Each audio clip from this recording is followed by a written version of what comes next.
To the Citizen FM News at noon, I am Lawrence Umoite.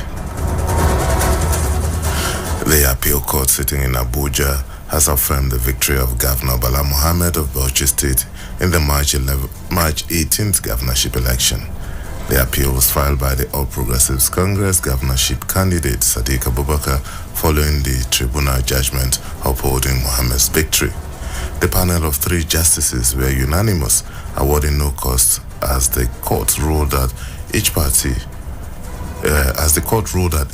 should bear their cost.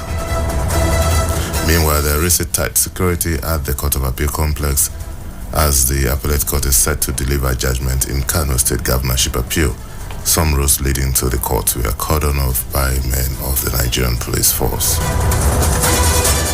6 months after the Zamfara governorship election, the leadership of the northwestern state is now in question as the appeal court nullified the election of Governor Dauda Lawal.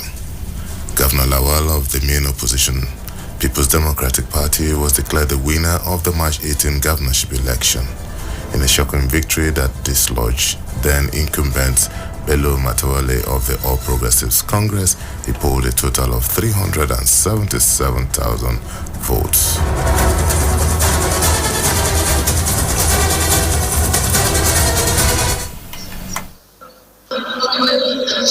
People worried about the government. There was no election being conducted. Baradu, government, part of 4 months of Pirimakaji and part of Bukuyolu play unit.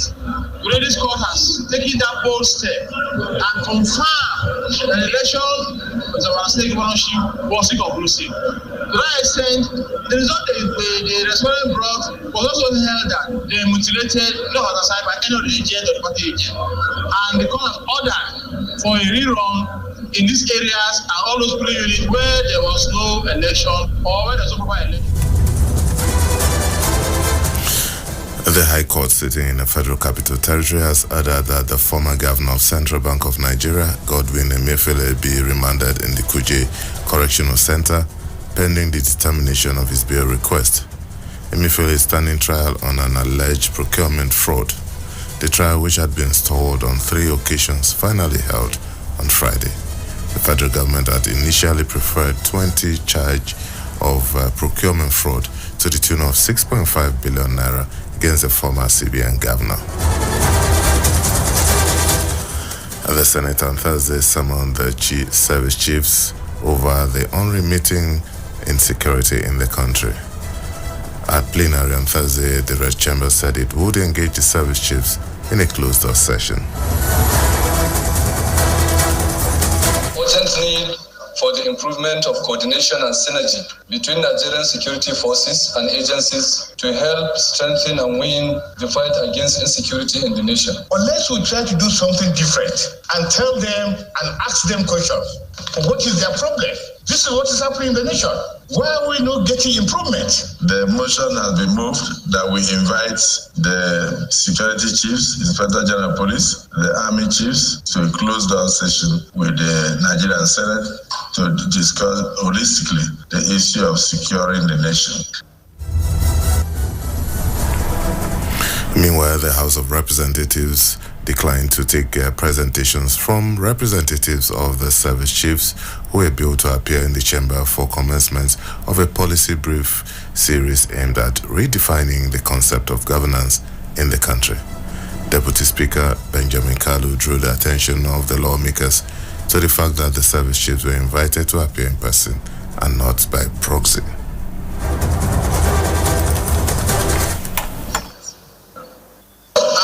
Explanation of the things around that space. I want to pray that we don't break this sacred tradition of our house, lest we be taken for granted. I therefore move that this sectoral engagement be suspended until they come to address us, take our questions, explain certain things to us.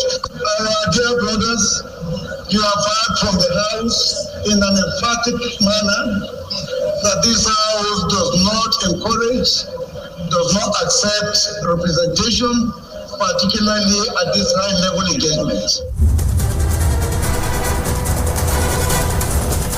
The National Security Advisor, Malam Nuhu Ribadu, yesterday solicited the cooperation of Nigerians in eliminating all forms of insecurity, stressing that the federal government is steadily making progress in the fight to restore peace and security of life and property across the country.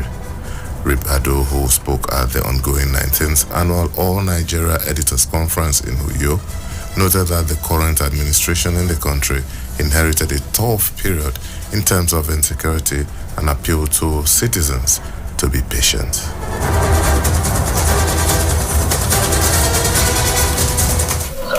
There are 4 active security challenges, serious ones. Even one alone will undermine very physical and continuous management of the country.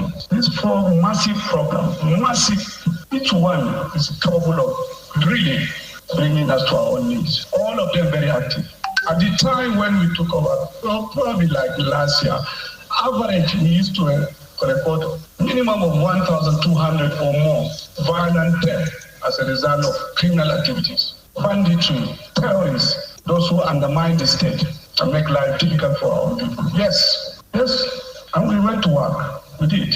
The time we took over, the production crude oil, which is like what is an indication of things happening, was just about 1.1 million to 1.2. And often, how you know whether things are working or not, how many cargoes are you exporting? How many cargoes of crude oil? This is what tells you the story. We had less than 20 a month. The Police Service Commission and the Nigerian Police Force are contemplating the extension of the police retirement age to either 65 years or 40 years in service. The move, it was gathered, followed the retirement of several competent police officers, which had affected the effectiveness of the force.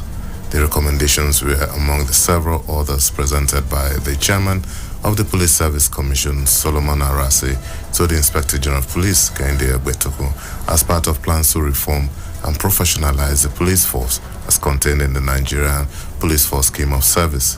Among other policies being considered under the Nigerian Police Force Scheme of Service is a proposal to ease out junior officers at the inspectoral cadre unless there is a conversion based on additional academic qualification.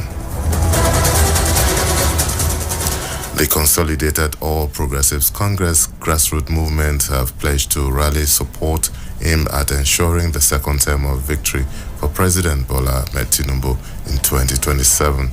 Addressing party stalwarts while unveiling the platform in Abuja, Chairman Reconstructing Committee said the National Secretary of the Forum, Emmanuel Musu, assured that they will work tooth and nail to ensure that the APC emerges victorious at all levels in 2027.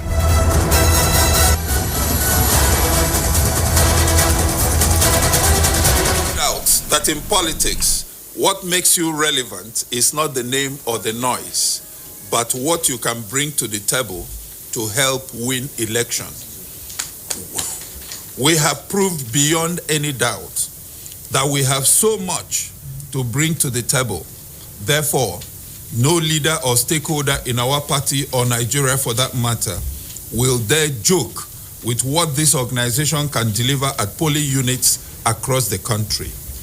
We started from somewhere. We started from our various support groups, like the General Secretary said. We now metamorphized, amalgamated. Thereon, men and great women of this organization thought of a bigger idea. The bigger idea called Big Picture Nigeria. CAGRAM is a Big Picture Nigeria in collaboration with our President, Federal Republic of Nigeria, Senator Bola Ahmed Tinubu. Meanwhile, the All Progressives Congress has restated the party's commitment to embark on electronic membership data registration for all members of the party across the country.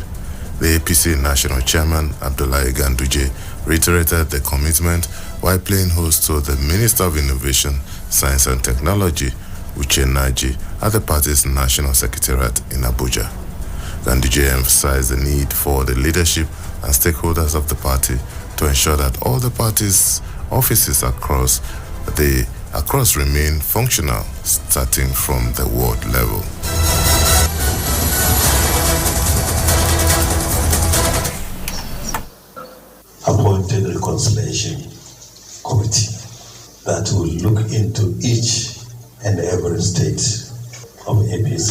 and even the states that are not governed by APC, so that we get full reconciliation of our party members. That is how we can move to the next level, that is consolidation. Also, we have taken a decision for an electronic registration membership of our party, so that at the end of it, we know our members.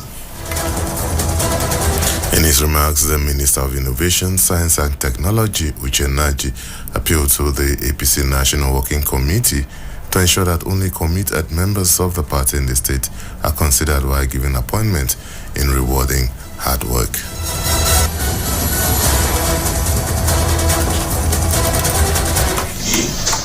And then still claim the APC, that those people should not have a say in our APC, because those are not genuine support. They are undermining our party. There are many other people that campaigned openly against our party in this last election, even against the president, that are still enjoying, the fruits of the labor of APC. There are those that are also being reappointed, even though they did not fight for APC. Traditional rulers in Kogi State have commended the Independent National Electoral Commission, security agencies, and other stakeholders for the peaceful and credible conduct of the governorship election, which was held in the state last Saturday, November 11th. The monarch spoke when they paid a congratulatory visit to the governor of Kogi State, Yahaya Bello, in Okene on Tuesday. Governor Yahaya Bello, accompanied by the governor-elect Ododo, expressed gratitude to the traditional rulers for their prayers and the pivotal roles they played in ensuring the peaceful conduct of election.